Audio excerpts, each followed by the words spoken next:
So I've heard you can get a chuck eye out of a chuck roast, so I wanted to try it. I got this chuck roast at Kroger and it was $8.99 a pound. Usually you can get it for about $5.99, but it wasn't on sale this week.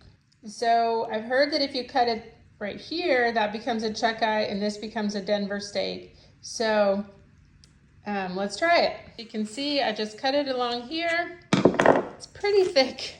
So I'm just cutting it down the middle to make it a little more thin because it's really big. All right, so now I have 2 chuck eye steaks made out of that one big thick one.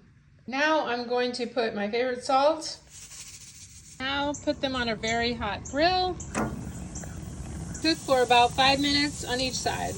Okay, time to flip. That looks really good. Okay, so they're all done. Looks so yummy. I'm so excited. First bite and see if this tastes like a good steak, like a ribeye. This is a poor man's ribeye.